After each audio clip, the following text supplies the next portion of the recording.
నవీన్ గారి గురించి ఇప్పటి వరకు ఎవరికి తెలియని ఒక టాప్ 2 సీక్రెట్స్ ఇప్పుడు చెప్పండి. టాప్ 2 సీక్రెట్స్ అంటే ఎవరికి తెలిసి ఉండకూడదు. ఐ మీన్ నిన్న మొన్న చెప్పిన యాక్చువల్లీ, సో మేబీ జనాలకి ఎక్కువ తెలియదు కాబట్టి ఈ అభయ్ నవీన్ అనేది నేను యాజ్ పర్ న్యూమరాలజీ చేంజ్ చేసుకున్న పేరు. ఇవన్నీ ట్రస్ట్ చేస్తారా మీరు? నేను మొన్న ట్రస్ట్ చేస్తావా అంటే, నేను సినిమా అయిపోయి చాలా బాగుందని ఎంత పేరు వచ్చినా కూడా రిలీజ్కి చాలా ప్రాబ్లమ్స్ ఫేస్ చేస్తా ఉన్నా. అట్లా రే అటు పోదామని అంటది, మా అమ్మ గుడికి పోదామని అంటది, ఇటు పోదామంటది. సరే మనం ప్రయత్నాలు మనం చేస్తున్నాం, వాళ్ళ హ్యాపీనెస్ కోసం కూడా పోతే బాగుంటుంది కదా అనుకుని అట్లా పోతా ఇట్లా పోయి నేను నేమ్ చేంజ్ చేసుకున్నా. డెస్టినీ ఎట్లా ల్యాండ్ అయిందంటే, చేంజ్ చేసుకున్న వితిన్ 1 monthకి రిలీజ్ డేట్ అనౌన్స్మెంట్ అయిపోయింది. ఓకే, ఇదేదో బాగుందని అట్లే ఫిక్స్ అయిపోయింది. సో ఈ మూవీ తర్వాత న్యూమరాలజీ మొన్న రీసెంట్గా యాక్చువల్లీ 2 months బ్యాక్ నేను వెళ్ళి కలిసింది. ఓకే, వాళ్ళు ఇట్లా ఫిక్స్ చేసినాక వితిన్ 1 monthకి రిలీజ్ డేట్ అనౌన్స్మెంట్ అయింది. సరే ఇట్లా వచ్చిన తర్వాత ఎందుకు మనం వదులుకోవడం, పోనీ అది నమ్మకం ఉన్నా లేకున్నా ఇది రిలీజ్ అయితే అవ్వడం అయితే ఇట్లనే మంచిగా జరిగింది కదా అని ఇంకా దాన్ని అట్లా ఫాలో చేసిన. నాతో పాటు 2-3 అసిస్టెంట్ కూడా తీసుకున్నాను నా ఫ్రెండ్స్, వాళ్ళది కూడా మార్పించిన పేర్లు. వాళ్ళకి కూడా మీకు మీ లైఫ్ లో జరిగినట్టు మిరాకిల్స్ జరిగాయా? జరుగుతాయని అనుకుంటున్నా, హోప్ఫుల్లీ జరగాలి. ఎందుకంటే వాళ్ళందరూ నేను నా తమ్ముళ్ళలాగానే చూసుకున్నా. సో వాళ్ళు సక్సెస్ అయితే కూడా నేను అయినట్టే. సో డెఫినెట్లీ ఇక అదొక హ్యాపీనెస్ అంతే. సో అది అభయ్ గారు ఒక మంచి సీక్రెట్ చెప్పారు. అది వర్కౌట్ అయితే మాకు మా ఆడియన్స్ కి కూడా చెప్పండి, చేంజ్ చేసి 100% చెప్తా. ఓకే, నెక్స్ట్ ఏ హీరోతో మీరు స్క్రీన్ షేర్ చేసుకోవాలి అనుకుంటున్నారు? మీ ఫేవరెట్ అంటే నాకు చాలా మంది ఇష్టము. ఓకే, కానీ చిరంజీవి గారితో స్క్రీన్ షేర్ చేసుకోవాలనేది ఒక కోరిక ఉండిపోయింది, కానీ అది ఎప్పుడు ఆప్షన్ దొరకలేదు నాకు. యాక్చువల్లీ నేను స్టార్ట్ చేసిన టైంకి తను చిరంజీవి గారు అప్పటికి సినిమాలు చాలా రోజులు ఆపేసారు కదా.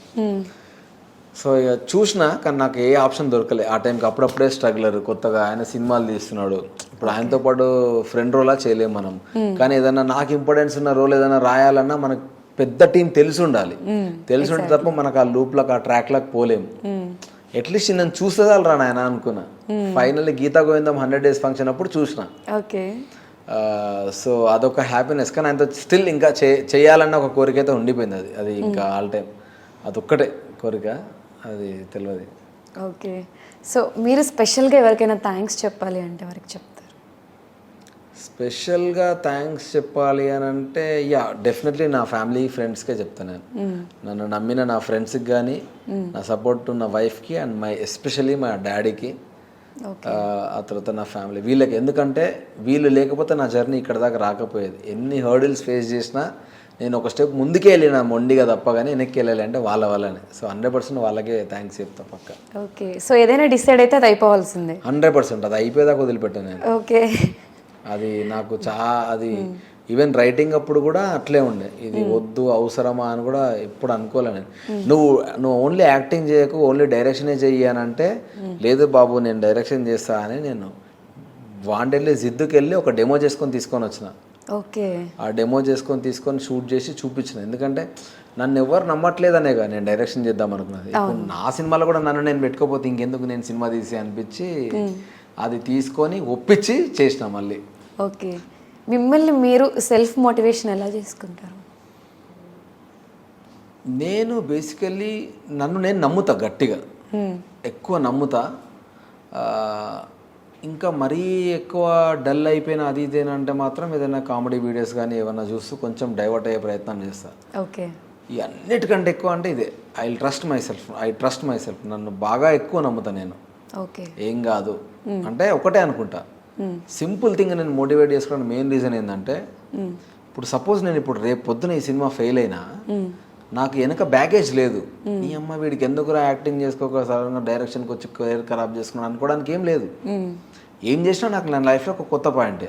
అప్పుడు ఇంకెందుకు భయపడాలి అన్నది ఒక మేజర్ థింగ్ నేను అనుకున్నది. నేను ఎక్స్ప్లోర్ చేయకుండా ఎన్ని రోజులు అక్కడే ఒక బయలకప్పలెక్క ఉండాలి అన్నది ఒక పాయింట్. సో అందుకే నేను చేసుకుంటూ పోతూనే ఉన్నా. ఇర్రెస్పెక్టివ్ ఆఫ్ ద రిజల్ట్ నేను మళ్ళీ ట్రై చేస్తూనే ఉంటాను, ఇంకొకళ్ళు ఏం జరిగినా కూడా. ఓకే, సో మీలో మీకు బాగా నచ్చే క్వాలిటీ ఒకటి, మీలో మీకు నచ్చని క్వాలిటీ ఒకటి చెప్పండి. నచ్చే క్వాలిటీ స్పాంటేనిటీ. షూట్ లొకేషన్కి వెళ్ళి నేను అనుకున్న సీన్, నేను అనుకున్న వర్కౌట్ అవ్వట్లేదు అంటే వెరీ నెక్స్ట్ మినిట్లో ఆ సీన్ ఇన్స్టింక్ట్గా నేను మార్చగలుగుతా. అట్లా చాలా ఆన్ ద స్పాట్లో నేను ఫుల్ సీన్ సినారియో మార్చగలుగుతా నేను. ఒకవేళ యాక్టర్ అవైలబుల్ లేడనుకున్నా ఆ సీన్ తీయాలనుకుంటే ఆయన లేకుండా మనం ఏం చేయొచ్చు అనేది చేయగలుగుతా. ఓకే. రెండోది షార్ట్ టెంపర్. Short temper. సడన్గా కోపం వస్తుంది నాకు.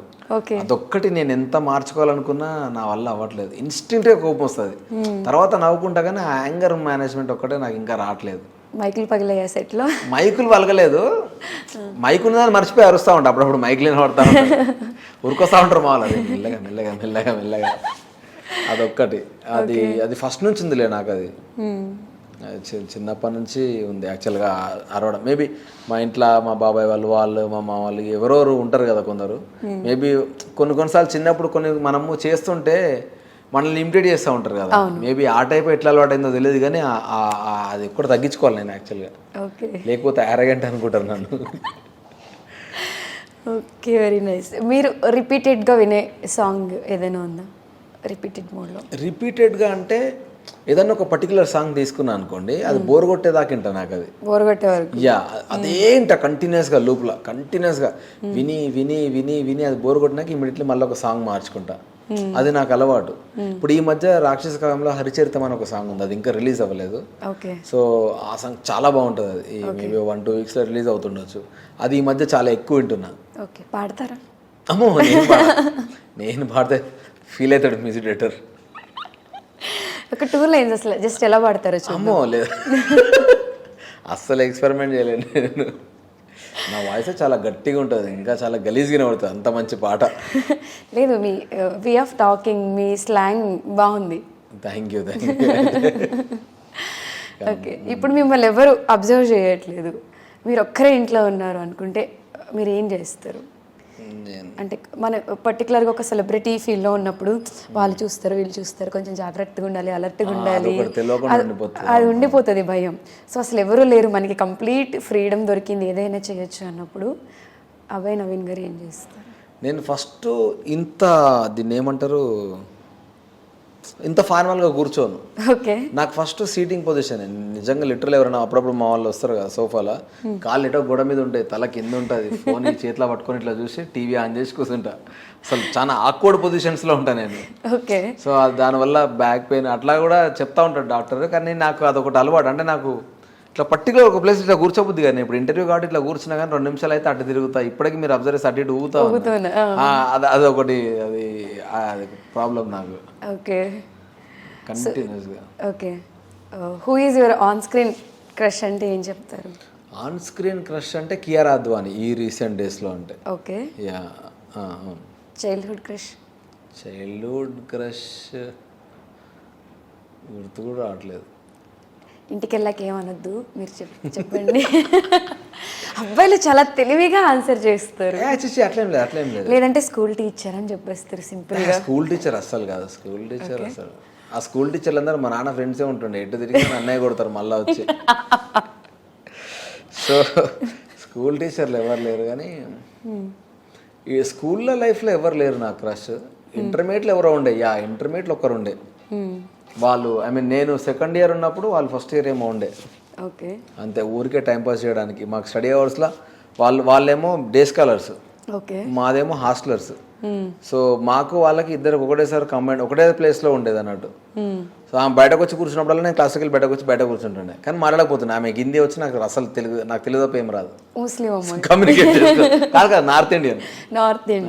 సో మీ క్రష్కి కమ్యూనికేషన్ ప్రాబ్లం దూరం నుంచి చూసి వెళ్ళిపోయాను అంతే. అట్లీస్ట్ ఇట్లా చూపులతో అర్థం అవుతుంది కదా, అలా అర్థం కాలేదు అమ్మాయికి? అసలు చూడలే. అంత ధైర్యంగా నేను చూసే టైప్ కాదు. జస్ట్ దూరంకి వెళ్ళి మనం ఇట్లా చూసినామా అంతే. ఓకే. మళ్ళీ అది intermediate life.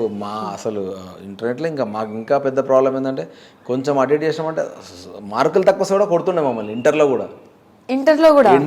Guntur Vikas junior కాలేజీలో ఉండే అప్పుడు కొంచెం. ఆ తర్వాత ఒక ప్రిన్సిపల్ మారిన తర్వాత పేరెంట్స్ అందరు కంప్లైంట్ చేస్తే అప్పటి నుంచి ఇంకా సైలెంట్ అయిపోయారు. కానీ అప్పుడు భయంకరంగా ఉంటుండే. బాగా అల్లరి చేసేవాళ్ళ కాలేజ్ టైంలో? అల్లరంటే అల్లరి 100% చేస్తుండే.